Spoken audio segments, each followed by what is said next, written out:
चले जी, चलते हैं न्यूज़ की तरफ। और जैसा कि आप सब जानते ही हैं कि पाकिस्तान में जो कुछ हो रहा है माइनॉरिटीज़ के साथ, कोई ढकी-छुपी बात नहीं है। हमने कई बार जो है वो इस बारे में बात की है, बहुत बार हमने आवाज़ उठाई है, लेकिन पाकिस्तान में जो लोग रहते हैं उन्होंने सुधरने का नाम ना लेने का फैसला किया है। अगर ये अपने प्लाज़े के लिए, अपने किसी मकसद को हासिल करने के लिए जो है किया गया, तो ये बिल्कुल अखलाकियात के भी जो है ख़िलाफ़ है। और देखें, ये गलत बात है कि उन्होंने मुनज़्ज़म किया है। अगर वो खिस्ता जो थी उसकी इमारत की हालत ख़राब थी तो उसको जो है वो रिकंस्ट्रक्ट। अगर आप अपने पांव उनके जूतों में डालें, कोई मस्जिद बेच दी जाए 70 मिलियन रुपीस में, और फिर उसको डिमोलिश करके वहां दुकानें बनाई जाए, और वो भी भारत के अंदर, तो फिर आपके सेंटिमेंट्स क्या होंगे? उन्होंने यही फैसला किया है कि हम अपने यहाँ के लोगों को, अपने जो माइनॉरिटीज या हिंदू कम्युनिटी हो, चाहे सिख हो, चाहे पारसी हो, क्रिश्चियन हो, उनको तंग करना हमने नहीं छोड़ना है।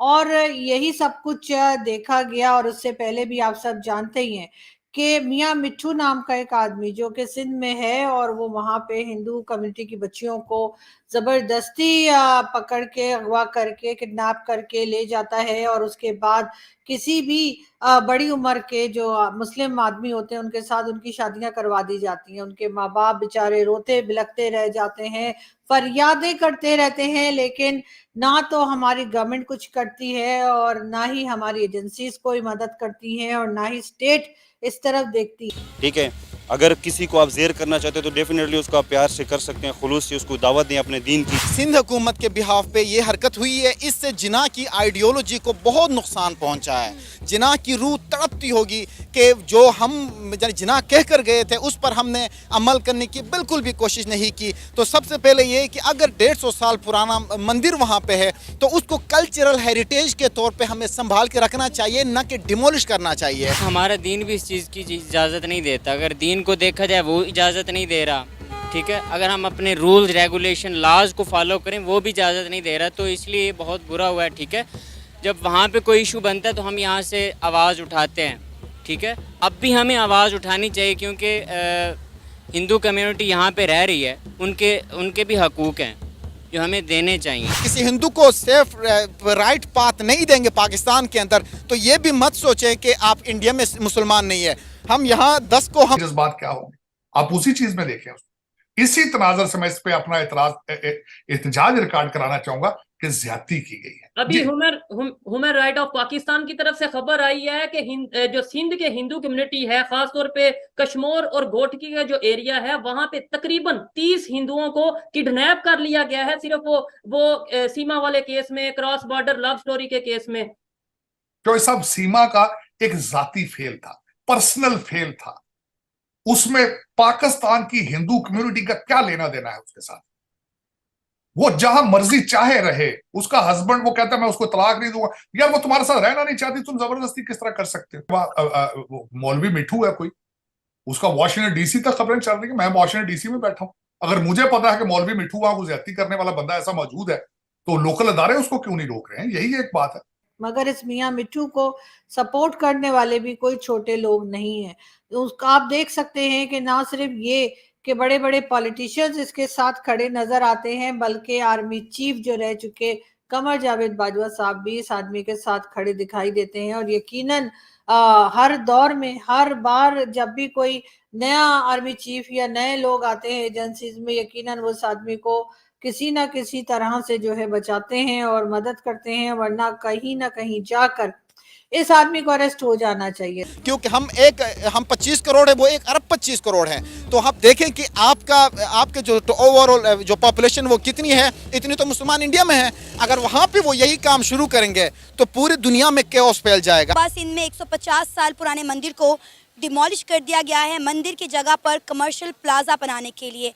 वैसे हम कहते हैं कि पाकिस्तान में रहने वाली तमाम तर माइनॉरिटीज़ को तमाम तर मजहबी आज़ादी और तहफ़्फ़ुज़ हासिल है, लेकिन हमने देखा है कि वक्त के साथ साथ पाकिस्तान में माइनॉरिटीज़, खासकर हिंदू माइनॉरिटीज़ की तादाद में काफ़ी कमी आई है। लेकिन बात तब की जाती है जब अपने आप को उनकी जगह पे रखा जाए।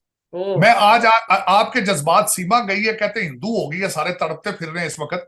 अगर मुझे ये बताएं कि भारत के अंदर कोई मुसलमान है, कोई जबरदस्ती उनको पकड़ के हिंदू करेगा, फिर आपके सेंटीमेंट क्या होंगे? वह आपके सिलेबस के अंदर होना चाहिए कि sir Gangaram is the hero of Lahore. आपके सिलेबस के अंदर होना चाहिए कि पंजाब, पाकिस्तान, पंजाब या सब कॉन्टिनेंट का वाहिद हीरो था महाराजा रंजीत सिंह, जो भी था गुजरांवाला से था, जट बरादरी से था, और उसकी काबुल तक और चाइना तक उसकी सल्तनत थी। भगत सिंह के बारे में आप बात करेंगे आजादी के खिलाफ, और मैं यहाँ ये कहूंगा कि आपके सिख बरादरी ने इतनी कुर्बानियां दी हैं आजादी के लिए।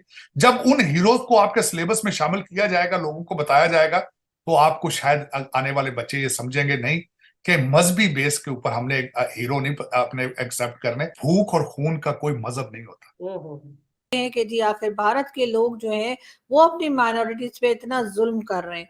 अगर वाकई में इतना जुल्म कर रहे हैं तो फिर जब इंडियन प्राइम मिनिस्टर यानी कि mister Modi, prime minister Modi जो हैं इंडिया के प्राइम मिनिस्टर, जब वो किसी इस्लामिक कंट्री में जाते हैं तो उस वक्त वहाँ के इस्लामिक कंट्रीज जो हैं वो उनको बहुत अच्छी तरह से वेलकम क्यों करते हैं, वो उनको अपने यहाँ के सबसे बड़े अवार्ड्स क्यों देते हैं और उनसे मिलकर खुश क्यों होते हैं, ये बात भी शायद हमें कोई समझा सके पाकिस्तानी अगर तो बता दे।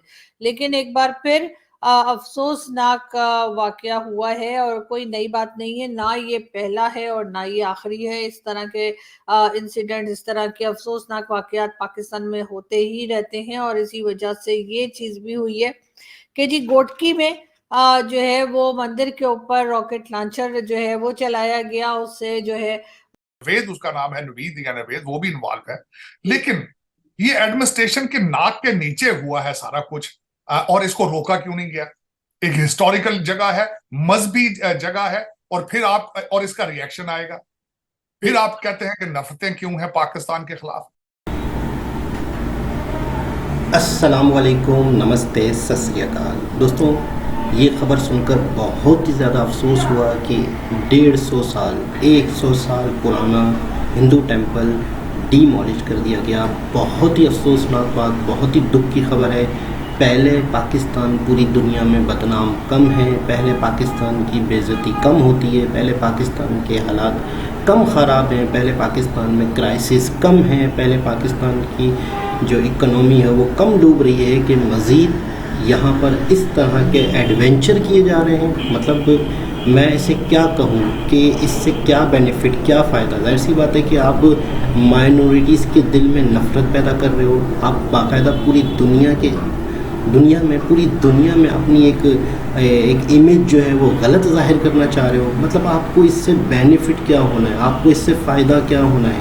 आपने किसी की इबादत गाह को तोड़ दिया। बिल्कुल बहुत ही खूबसूरत बात कही हमारे भाई ने।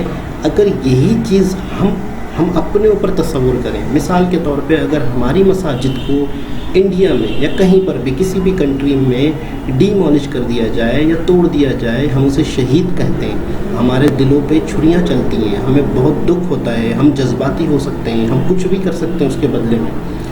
तो जिनकी इबादत का 150 साल पुरानी इबादत का अगर डीमोलिश कर दी जाए तो आप सिर्फ़ और सिर्फ 1 सेकंड के लिए अपने ऊपर तस्वुर करके सोचें कि उनके दिलों पर क्या गुजरी होगी, उनके दिलों में कितनी नफ़रत पैदा हुई होगी।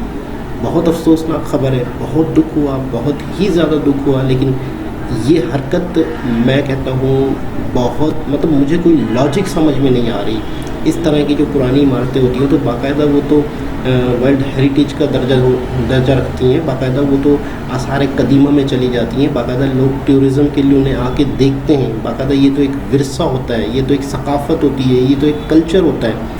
कितनी खूबसूरत एक सरज़मीन है हमारी जहाँ पे हिंदू मुस्लिम सब सदियों से एक साथ रहते हैं, कई सालों से एक साथ रहते हैं। आज इस तरह की हरकतें करके एक दूसरे के दिलों में नफ़रत पैदा की जा रही है। इसका नुकसान पाकिस्तान को ही होना है। पाकिस्तान की पूरी दुनिया में जग रसाई वैसे ही होती रहती है जब इस तरह की न्यूज़ देखिए। वैसे पहले जब एक दौर था कि सोशल मीडिया इतना आम नहीं था, लेकिन अब सोशल मीडिया की वजह से कुछ भी छोटी मोटी भी खबर होती है वो बहुत ही तेज़ी से पूरी दुनिया में फैलती है। मैं बिल्कुल समझने से कासिर हूँ हमारे ऊपर कौन लोग बैठे हुए हैं पाकिस्तान में, कौन लोग इस तरह के ऑर्डर देते हैं क्या उन्हें ज़रा सी भी सेंस नहीं है, मतलब वो अक्ल भी नहीं रखते। आप अपने आप को बदनाम करने के लिए, आप अपने आप को दुनिया के आगे एक तरह से नेगेटिव जाहिर करने के लिए कर रहे हैं। कर क्यों रहे हैं? मतलब इस तरह की हरकतें, इस तरह की चीज़ें करने से मिलना क्या है? बहुत दुख, बहुत अफसोस हुआ, बहुत ही अफसोस हुआ। जिनकी इबादतगाह इस तरह से अगर डिमोलिश किए जाए, उनके दिलों पे क्या गुजरती होगी। मैं कहता हूँ बहुत ही दुख होता होगा ऐसे शख्स को। तो वही चीज़ अगर हमारे साथ हो तो क्या हमें दुख नहीं होगा? पाकिस्तान ने यूँ समझ लो कि मुझे तो ऐसा लगता है कि जैसे एक शख्स होता है ना, आ बैल मुझे मार, और अपने ही लिए एक होता है ना, गीदड़ की मौत आती है तो वो शहर की तरफ भागता है। मतलब मुझे तो कुछ इस तरह की सूरत दिख रही है। आगे क्या होता है देखते हैं, लेकिन बहुत अफसोसनाक खबर है, होना नहीं चाहिए था ऐसा।